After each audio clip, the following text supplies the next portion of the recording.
আজকে আমার মায়ের জন্য অনেক কিছু কিনলাম। কি কি কিনেছি আর কি কি করেছি সব কিছুই নিয়ে থাকছে আজকের ভিডিওটা। হ্যালো এভরিওয়ান, আমি অন্তরূপা। তোমরা নিশ্চয়ই ভালো আছো, আমি অনেক ভালো আছি। আজকে যাচ্ছি আমার মায়ের জন্য অনেক কিছু কিনতে।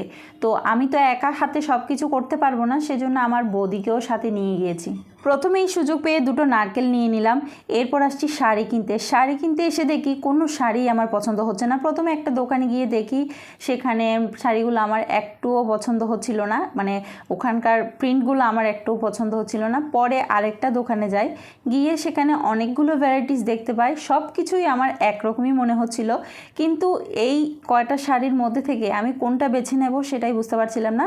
পরে দিয়ে আমার বৌদি বলল যে এই শাড়িটা নাও, এই শাড়িটার প্রিন্টটা অনেক সুন্দর, এই মাকে যদি এই শাড়িটা পরাই তাহলে অনেক সুন্দর লাগবে। তাই আর কিছুই না ভেবে এই শাড়িটা নিয়ে নিলাম। তবে প্রিন্টটা অনেক সুন্দর লেগেছে আমারও, তাই আর কিছু বলিনি, এটাই নিয়ে নিয়েছি ফাইনালি।